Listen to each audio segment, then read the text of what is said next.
والصلاة والسلام على رسول الله وعلى آله وأصحابه ومن تبعهم إحسان إلى يوم الدين أما بعد. Assalamu alaikum wa rahmatullahi wa barakatuh. Brothers and sisters, Assalamu alaikum. As you know that, alhamdulillah, today's program is sponsored by City College of New York Muslim Student Club. Alhamdulillah, among us we have the two very good brothers, our beloved brothers, Sheikh Sayyid Adib from South Carolina and brother Dawud from New Jersey. So you don't see brother Sayyid Adib, he's sitting in the front. So inshallah, when he comes up, we'll introduce him inshallah. And this is brother Dawud on the stage, as you see. The brother teaches Islamic studies in Majlis Muslimin in Brooklyn, as well as he teaches Islamic studies in MIT. And this brother, he's the former Imam of Islamic Center of Islam in New Jersey. Alhamdulillah, brothers specialized in science of hadith and so on and so forth. Inshallah, he today will speak among us the knowledge beyond college education, implying that he will speak about what is the knowledge of Allah subhanahu wa ta'ala and how it will affect our life in school and beyond school life, inshallah. Let's try to listen with a lot of attention to brother Dawud, inshallah. Assalamu alaikum.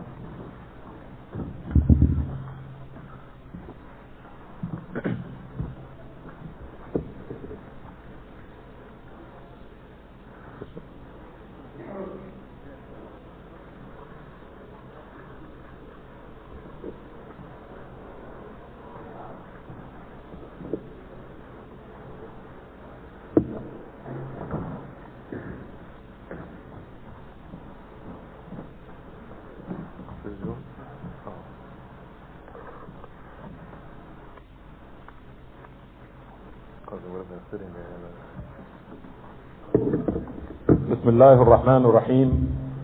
إن الحمد لله نحمده ونستعينه ونستغفره ونعوذ بالله من شرور أنفسنا ومن سيئات أعمالنا.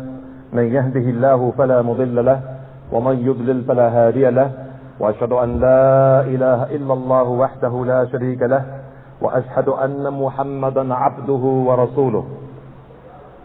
أما بعد، فإن أصدق الحديث كتاب الله، وخير الهدي هدى محمد صلى الله عليه وسلم، وشر الأمور محدثاتها، وكل محدثة بدعة، وكل بدعة ضلالة، وكل دلالة في النار. والسلام عليكم ورحمة الله. All praise is due to Allah. We laud Him, beseech His help, and in Him we seek forgiveness. And we seek the refuge of Allah from the mischievousness of our souls and wrongdoings of all of our actions. Whoever Allah guides, no one can lead him astray. And whoever Allah leads to be left astray, no one will be able to guide him. And I bear witness that there is nothing worthy of worship as a deity except Allah. He is alone, He has no partners. And I bear witness that Muhammad sallallahu alayhi wa sallam, may the peace and blessings of Allah be upon him, is His slave and His messenger. Surely the best speech is the book of Allah, the Qur'an. And the best guidance is the guidance of the Prophet Muhammad. And the worst of all affairs and newly invented matters, for every newly invented matter is a going astray. And every astray is innovation, and every innovation is in the hellfire. I've been asked by the brothers and sisters here at City College to talk primarily to the non-Muslims, whom I hope are present in the majority, about this subject of the knowledge of the Creator of the heavens and the earth. Before we begin, and we won't take a lot of time, maybe I think we have 35 to 40 minutes, I'd just like to cite some things that came to my mind on the way here from New Jersey that are probably some misnomers or misconceptions among the non-Muslims or in the non-Muslims' minds.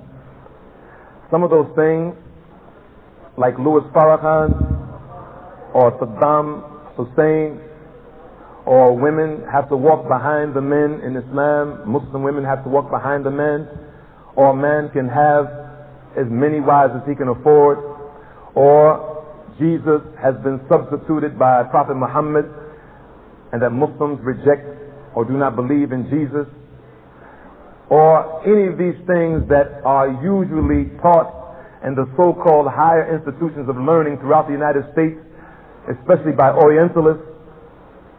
These things have little or nothing to do with the religion of Islam.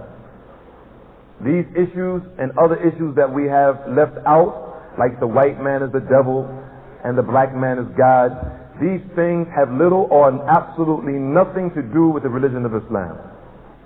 In Islam, which is the way of life that the Creator of the heavens and the earth has chosen for all human beings, we are told in the Qur'an and the 112th chapter or surah of the Qur'an, قُلْ هُوَ اللَّهُ أَحَدٌ اللَّهُ الصَّمَدُ لَمْ يَلِدْ وَلَمْ يُولَدْ وَلَمْ يَكُنْ لَهُ كُفُوًا أَحَدٌ. The Lord of the world has commanded us in this chapter in the Qur'an to say that Allah, the Supreme Being, the Creator of the heavens and the earth, is unique. And even some of the Muslims who are sitting here, they're probably wondering why we translated this word that is normally translated as one, say He, Allah is one, as unique. Because in actuality, when we say that Allah is Ahad, the meaning of this is that He is one and unique in His oneness.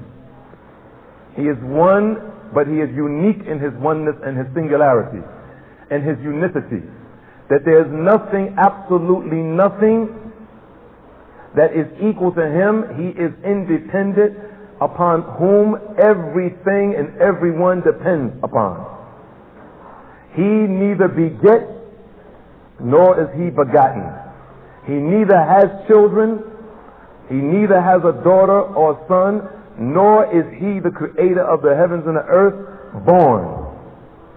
And there's nothing comparable or equal to Him. In this small chapter of the Qur'an, as we mentioned, the 112th chapter of the Qur'an, we find the description of the Lord of the world who created you and I. And for those of us who have a background like myself, no matter what denomination of Christianity that might be, and as myself, I was a Pentecostal Christian, we who were Christians believed, just like the Muslims say they believe, that the Creator of the heavens and the earth is one.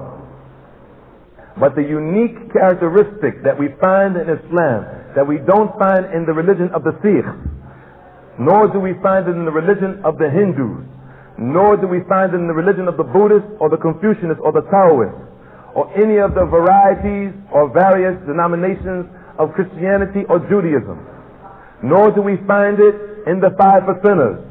And you can go on and on and on about religions and sects and philosophies and concepts through the world. The religion of Islam is unique, and it is totally different in its concept of Allah, the Creator of the heavens and earth, because in the religion of Islam, the only religion in the world, the belief of the Creator of the heavens and the earth is that the Creator is the Creator, and He Himself is not created. That the Creator is the Creator, and that He Himself is not created. And that the creation does not share with the qualities and nature of the Creator, nor does the Creator's qualities and attributes and characteristics dwell in or share with those things that He created.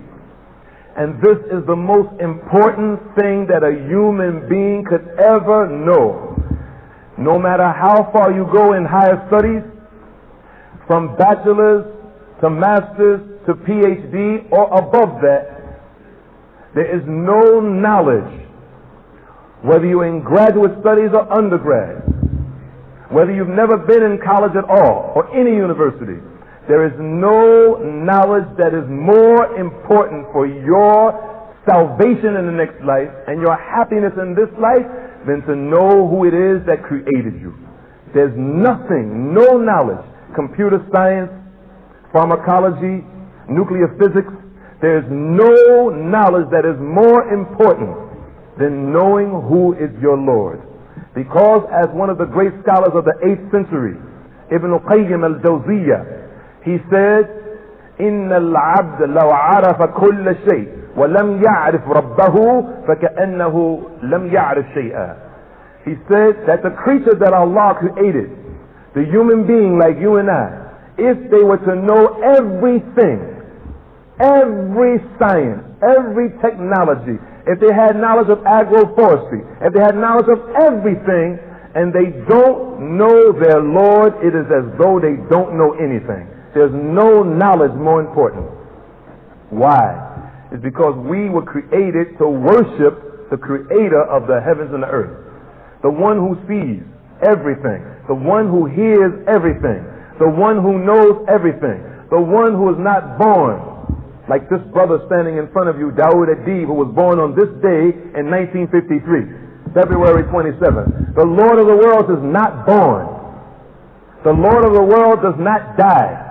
The Lord of the world does not have needs. He doesn't get tired. He doesn't eat. He doesn't sleep. And there's no other religion that teaches that except Islam. If you don't know your Lord who created you to worship Him in this mundane, temporary existence, we don't care how much you learn and what you learn or who you work for or where you work or where you live or what color you are or what language you speak.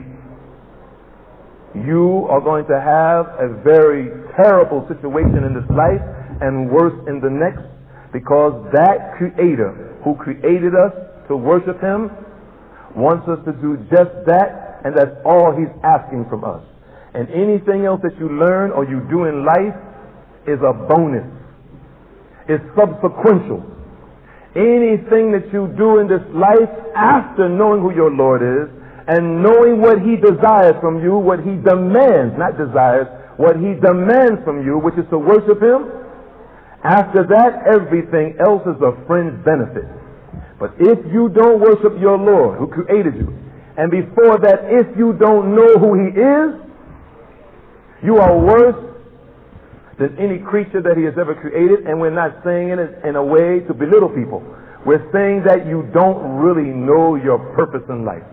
Because the purpose of the human being is not to be a cab driver or a basketball player or the like. The purpose of the human being and the dignity of the human being and the honor and the nobility of the human being is that he carries out his job of which he was created to do, which is to worship the Lord of the world. Let's give some examples on the differences between Islam and its concept of the Lord of the world, the creator of the heavens and the earth, whose most supreme and proper name is Allah, and the other ways of life and other religions, of which as we repeat, no other religion or concept teaches.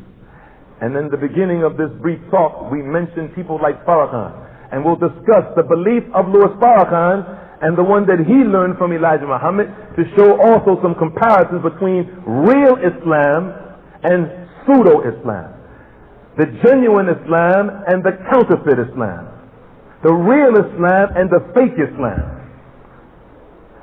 One of the beautiful concepts of the belief of God, or Allah, which is more proper, is that the Lord of the world doesn't dwell within His creatures, nor does His creatures dwell within Him. In the Islamic belief of the creator of the heavens and the earth, called At-Tawheed, of which my brother in Islam, my teacher in Islam, Sheikh Muhammad Sayyid Adli, inshallah, if it's the will of Allah, he will elaborate on it further. In this belief, we believe that the creator of the heavens and the earth, to show its uniqueness, does not dwell among His creatures.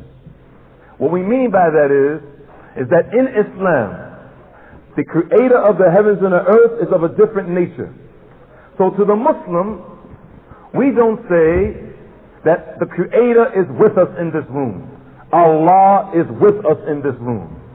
Muslims don't say things like this. This is in contradiction to the very basic principle of the belief in the unicity and uniqueness of the Lord of the world.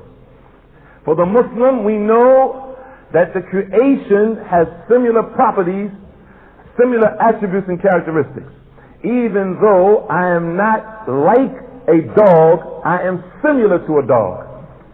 I am similar to a dog in some of the attributes that I and that dog has, no matter what type of dog it is, we share in some attributes. The creator of the heavens and the earth does not share in any of the creator's attributes. So when a Muslim says that the creator of the heavens and the earth is not dwelling within His creatures, nor are the creatures dwelling with Allah or inside of Allah, we mean by that He, the creator of the heavens and the earth, does not, and I repeat, please listen, does not share in those attributes of the things He created. Therefore, like in the concept of Jesus being the Son of Allah or the Son of God, We don't believe that anything other than Him who created us can be divine. Anything that is divine, it has no beginning. Anything that is holy, it has no end. Anything that is divine, that is holy, that is sacred, in the utmost meaning of sacredness, has to be the one who created everything. And that cannot be Jesus, that cannot be Muhammad, that cannot be that dog, that cannot be the speaker in front of you, that cannot be this podium or this microphone or the sun or the moon. That can only be the one who knows and hears and sees everything and has power over everything, that gives life, that causes death. That is Allah, the Lord of the world. So for the Muslim, this unique quality, when he or she is asked, where is Allah? For the Muslim, and only the Muslim, check any of the religions. Go to Australia and ask the Aborigines, who has the religion of which they call their God Atnatu. Ask the Aborigines on who is the creator of the heavens and earth. No one has this belief. When the Muslim is asked, where is Allah? The Muslim who is aware and has proper knowledge will say, Allah is above His creatures. He is above His creation that He created in a manner befitting His majesty. He's not in the bathroom when we go for the call of nature. He's not in the bedroom when we're with our legal husbands and wives. He's not in the library when we're studying. No, the Lord of the world is above His creatures in a manner befitting His majesty. As for Him being with us everywhere we go, He is with us by His knowledge. But He Himself is not with us. He is with us by His seeing. He sees everything, but He Himself is not with us. He has power over everything, but He Himself is not with us. This may seem simple, but this is the proper belief, the introductory belief, the foundational belief and concept if you claim to know who your Lord is, the belief of the Lord of the world, Allah. In addition to this belief, we believe that the Lord of the world is most merciful. He's compassionate. He's beneficent. He's kind. He's loving.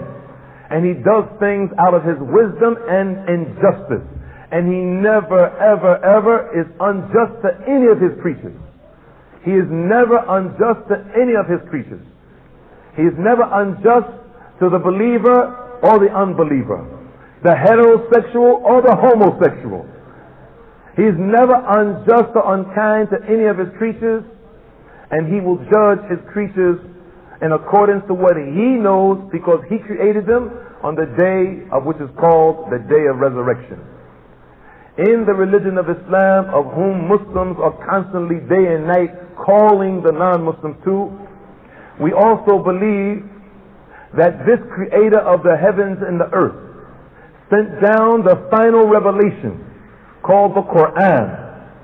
After the last revelation came to the last prophet before Muhammad, those revelations of which we don't have in their entirety, we don't have them in their pristine, pure state, to the prophet called Isa or Jesus.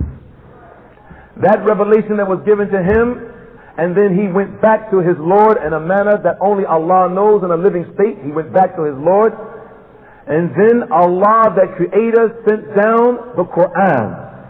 The Qur'an of which it is guidance, of which in it is light for every human being, to teach the human being who is their Lord and what He wants from them. If you and I, who desire to know who their Lord is, it is incumbent upon us to read this book called the Qur'an.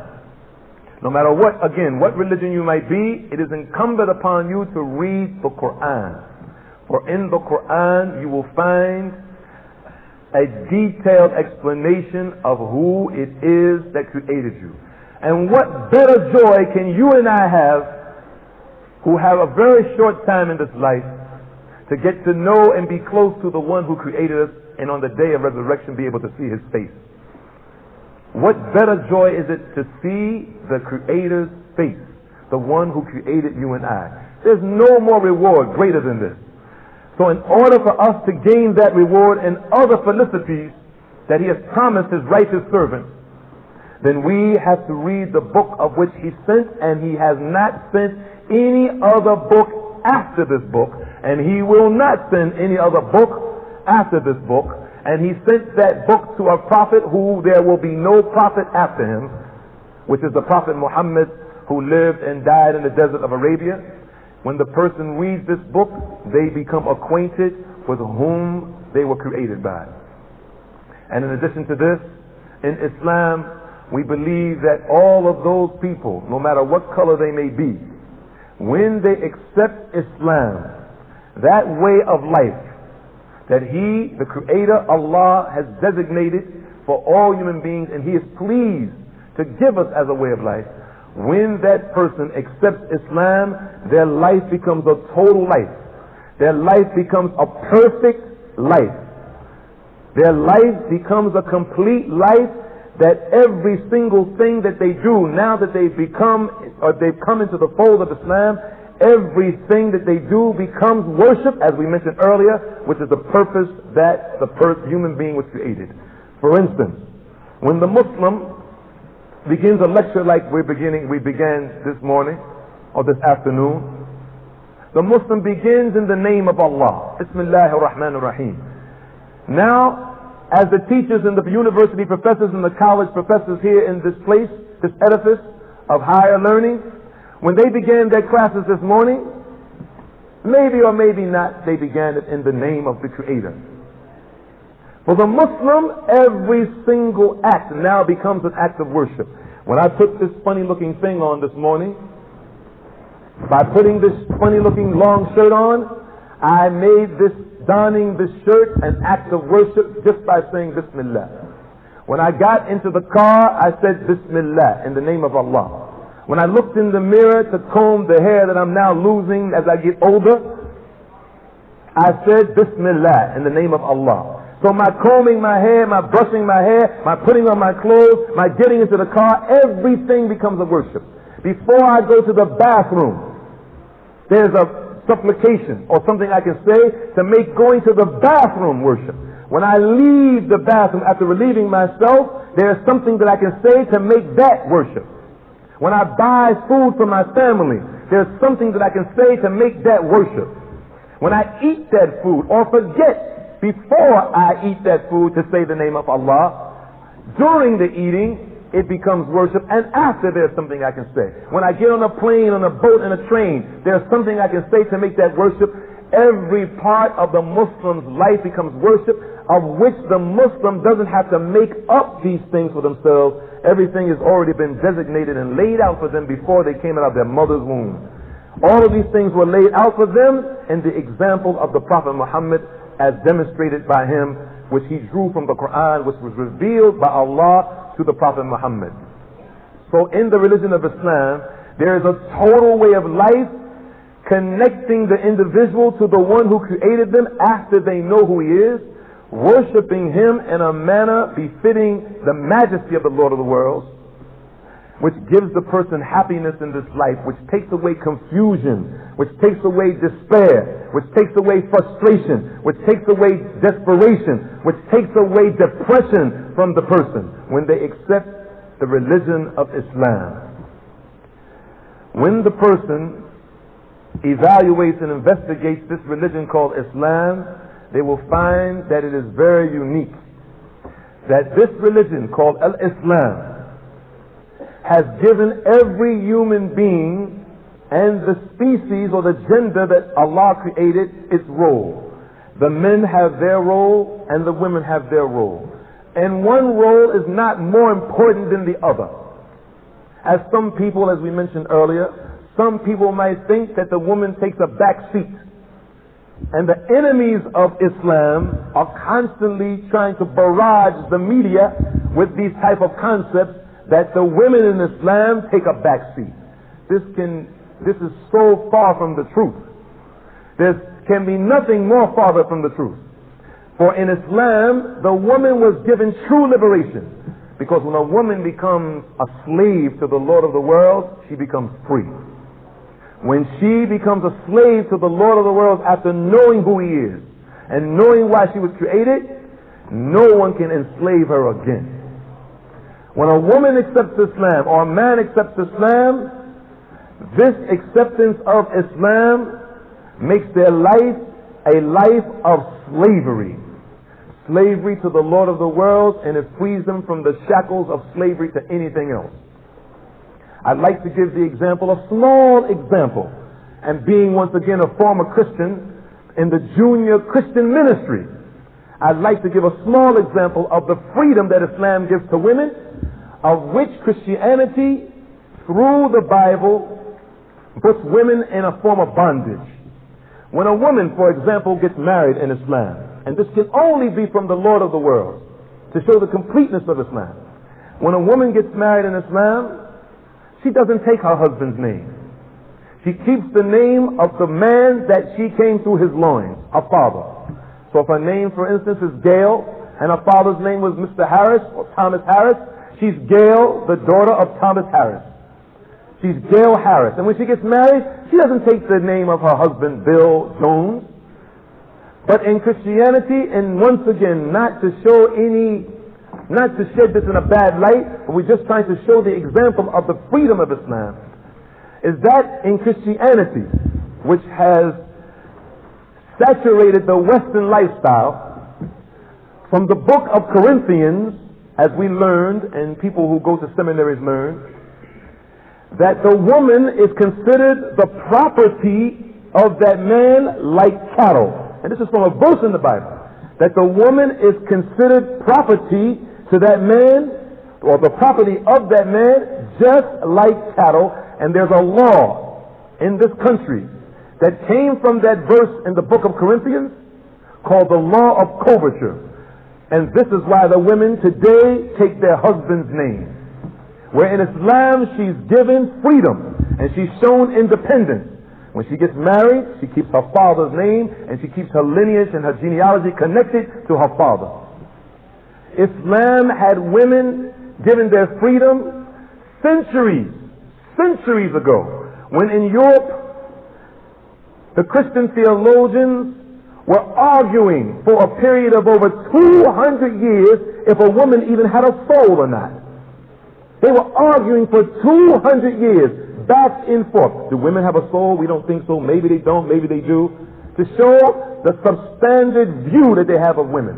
Where in Islam, 800 years before that, 900 years before that, no, 1,000 years before their debates in Europe, women were given a position of nobility. Women were given a position of honor. And there are so many verses in the Qur'an that shows honor to women. So much so that one of the greatest women that ever lived and walked on the face of the planet Earth, whom some of you might be shocked to hear, a chapter in the Qur'an is named after that woman, which is Mary, the mother of Jesus. In Islam, we find a total economic system that is perfect. If we were to implement the economic system of Islam in this country, there would be no more problems with poverty. It wouldn't exist. The economic system of Islam is an economic system that's based in a circular motion, that the wealth is distributed to everyone and no one holds it unrestrictedly. Whereas in this system, it goes up and sometimes comes down to the people below. It goes up and sometimes comes down. And the political system of Islam, and all of this can only come from the one who created us. In the political system of Islam, the one who reigns supreme is the Lord of the world, the Lord who created us all. No one man has complete control, nor does the masses have complete control. The Lord of the world is the one who dictates to his creatures, because as Allah in the Qur'an says, أَلَا يَعْلَمُ مَنْ خَلَقَ, doesn't he know who he created? So wouldn't it be better to have the laws for our political system coming from the creator of the heavens and the earth, rather than some human being who catches a cold, some human being who gets sick, some human being who makes mistakes? Wouldn't it be better to have your political system and your social system and your economic system or whatever system you need to survive and to be happy in this life to come from the Lord of the world who created you? But we're asking those of us who are non-Muslims, and we're asking the Muslims who are listening to my voice to reevaluate, firstly, those who are non-Muslims, your purpose in this life. Why are you here? Just ask yourself. Like you ask yourself, am I going to buy Tide or Fab when you go to the supermarket? Or you ask yourself, am I going to buy Birkenstock sandals or otherwise? Now take the big step and ask yourself the most important question: why am I here? What is the purpose of me being here? What am I created to do? Am I created to do some of those things, those professions that we mentioned earlier? What is the real purpose of my existence? And as for the Muslims who are studying here in this college, or whoever may hear my voice by tape or otherwise, I'm also appealing to you to reevaluate your goals and your aspirations in life, especially as students. And I'm begging you in the name of Allah to make this statement worship again. I'm begging you in the name of Allah to not only reevaluate your purpose in this life or what you have to do or what you desire to do, and as far as your aspirations and goals, to reevaluate those aspirations and goals to make sure that your aspirations and goals are not the aspirations and goals of the people whom Allah has not rewarded with guidance to Islam. And I hope you understand what we mean. We're asking you to look at your status as Muslims, to look at your status as those who believe in Allah and the Messenger of Allah sallallahu alaihi wasallam. Now we'd like to mention a little bit about some of these pseudo-Islamic groups. As for the nation of so-called Islam, of whom I also was a member, and I'd like to add a high-ranking member, in the nation of so-called Islam, as opposed to the real Islam, we have, or they have, the belief that the creator of the heavens and the earth is a black man. That black man was born yesterday in 1877 or 1887, I've forgotten it. February 26th, Louis Farrakhan teaches that the Lord of the world, the creator of the heavens and the earth, was born on February 26th in some caves in the mountains in Europe. And that his mother was a white woman and his father was a black man named Alfonso, by the way. This is the belief of Louis Farrakhan and the so-called Nation of Islam. And that creator, whose name is Master Farad Muhammad, of whom they pray to, sent a messenger named Elijah Muhammad to the shores of North America to teach the black man that the white man is the devil, and that he himself, the black man, is God, and that the only salvation for the human being, that is the black man, because in Louis Farrakhan's religion they don't believe that white people are human beings. So I use the word human being in the connotation that they use it. Human beings are black people, not white people. They believe that man, Elijah Muhammad, whom Farrakhan to this day is teaching right now, as I stand here in front of you, he's still teaching this. He may not say it publicly, but if you go to his temple meetings, and I hope you don't, you'll hear him teach right now that Elijah Muhammad is not dead. And it still amazes me how a person can be a student in college and rally around this type of concept, that Elijah Muhammad is not dead, that he's in a spaceship hovering around in the outer space, and that he communicates with him on a regular basis, Elijah Muhammad. This is what Farrakhan is teaching today, that Allah is a black man, and that this man who is the messenger of God is in a spaceship called the mothership. This belief is so foreign to the Qur'an. Nowhere in the Qur'an will you find such a belief. No Muslim will you find, real Muslim, teaching this type of teachings. In addition to this, in this belief, they believe that there is no resurrection. For the Muslim, we believe that there is a day of resurrection of which Allah, who created us, and it's very easy for Him to do it, will take the human beings, dust, their bones after returning to dust. He will bring them back to a state of which we are now, and He will judge us. This is after death. With Louis Farrakhan, they believe that there's no such thing as life after death in a physical sense. They believe that the only resurrection is the resurrection, as he says, from the graves of mental death and ignorance. That resurrection in the Qur'an, and he says the Bible, is only a resurrection of mental ignorance, from the graves of mental ignorance. That resurrection in the physical sense is what he calls spookism, hocus pocus, fairy tales. This is one of the distinguishing factors and characteristics between real Islam and the religion that is called, or the nation of Islam, the so-called nation of Islam. We are appealing to you to once again reevaluate your purpose in this life and take a look at the Qur'an, which was given to you as a mercy to guide you and me so that we may worship the Lord of the worlds in a proper manner. We also have a distinguishing factor between, or distinguishing attribute between Islam and the other religions, is that Islam believes in the prophets and messengers.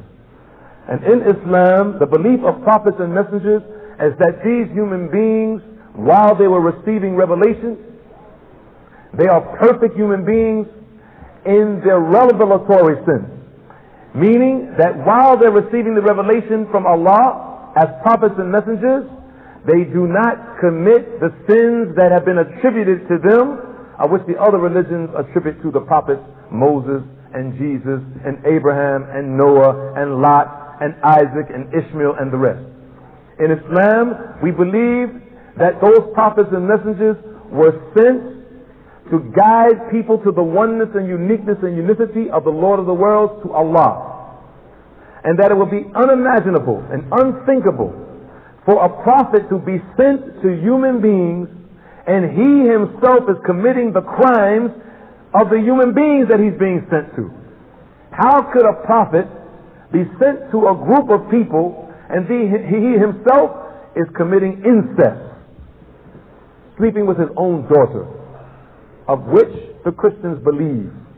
How could it be that a prophet be sent to a people to tell them not to use intoxicants, but he himself is found drinking? How could it be that a prophet would be sent to show people to be just in their business dealings and he himself is defrauding people? In Islam and the Qur'an clears all of these stories up, and it gives us an excellent, beautiful picture of those prophets and messengers, of whom the last was the Prophet Muhammad sallallahu alayhi wasallam. May the peace and blessings of Allah be upon him and all of them. It shows us a beautiful picture of the prophets and messengers of Allah, and how they over and over and over and over again were constantly driving home that message, U'budullaha Rabbi wa Rabbakum.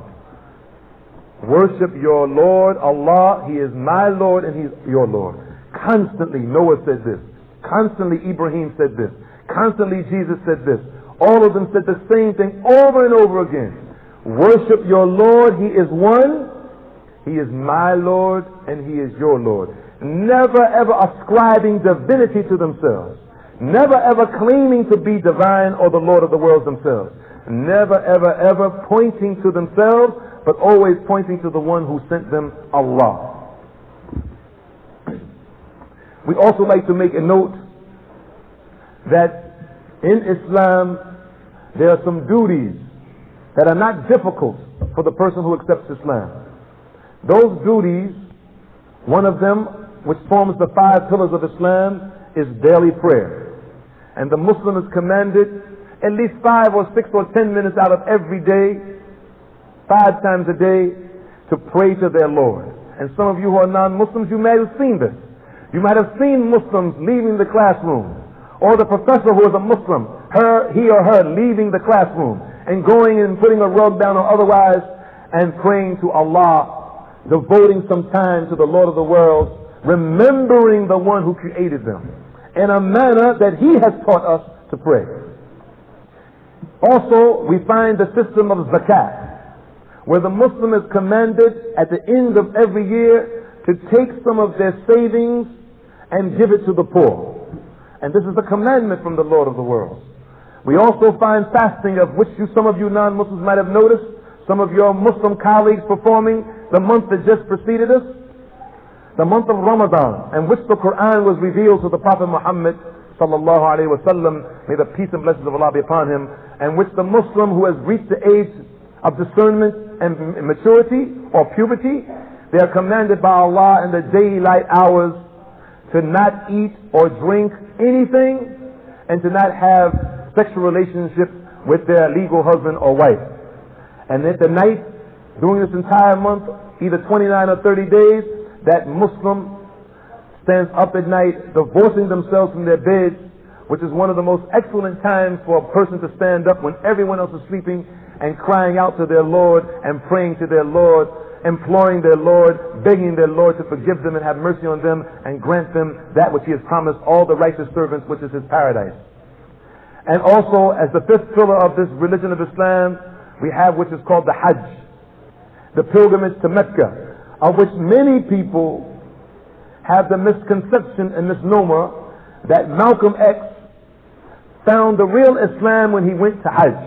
And once again, this is a misnomer. This really didn't happen the way people depict it. This Hajj or pilgrimage is a duty upon all Muslims.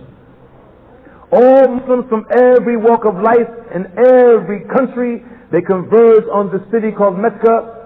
They converge on the city of Arafat. They converge on the city of Muna or Mina. They converge on the place called Muzdalifah.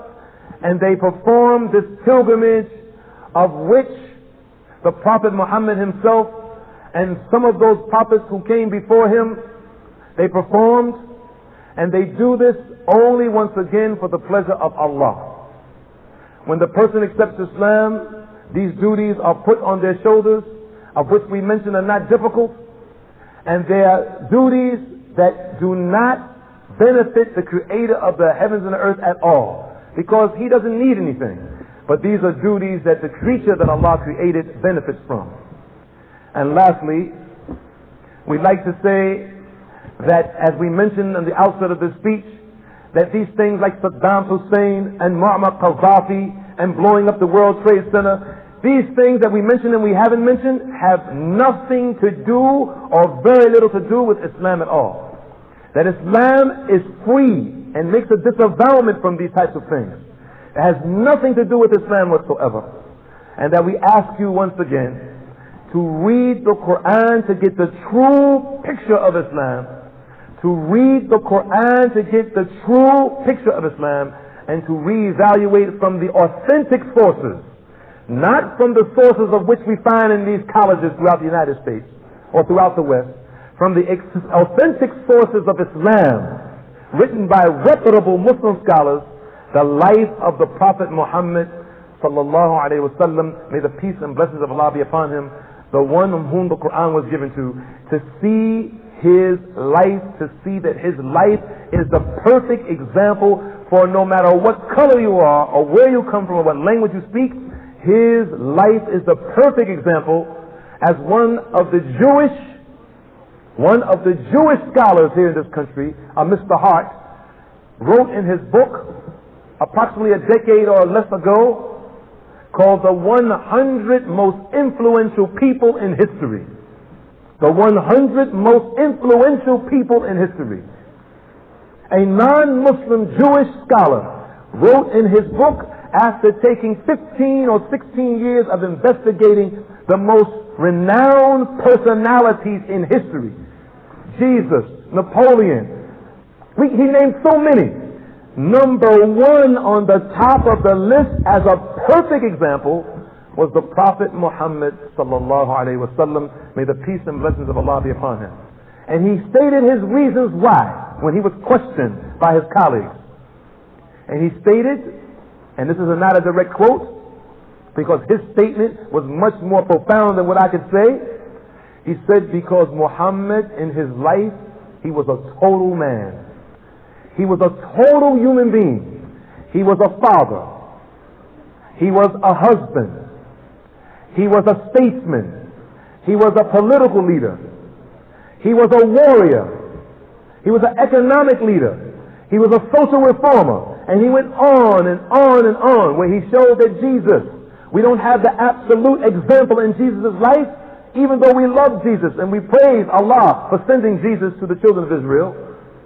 Jesus didn't get married and he didn't have children, so the example that we can gain from Muhammad other than Jesus is a more fulfilled example, because he inculcated every aspect of life. He saturated every aspect of life that a human being can think of. So we're asking you, those of you who are non-Muslims, to once again reevaluate your purpose in this life. Take a closer look at the reason why you're created. Read the Qur'an. Flip the pages of the Qur'an. Investigate more deeper the life of the Prophet Muhammad. And I'm sure of the heavens and the earth. Oh, the one who created me and created everything that I can't see and I can see. Guide me to the straight way, the way of those upon you have given your favor, not upon the path or the way of those whom you're angry with or go astray. If you read the Qur'an and you investigate the life of Muhammad, I guarantee you that you'll have a different view in life. And I guarantee you that if you do this with an open heart, you will accept Islam, the religion that Allah has chosen for every human being. So with that, not to belabor this lecture or this speech, I ask Allah, the Most High, to guide me and to guide you. I ask Allah to make you, or those of you who are non-Muslims, real seekers of truth, that you be able to understand your purpose in this life, that you will be able to understand the reason why you're created, and that you accept Islam the way that Allah has designated for you and chosen for you and is pleased to give you as a total way of life, and that you accept the example, the only example, the real example in a human being, the life of Prophet Muhammad sallallahu alayhi wa sallam. سبحانك اللهم وبحمدك أشهد أن لا إله إلا أنت أستغفرك وأتوب إليك. Anything that I've said that is correct is from Allah, and anything that I've said that is incorrect is from myself. Wassalamu alaikum wa rahmatullah.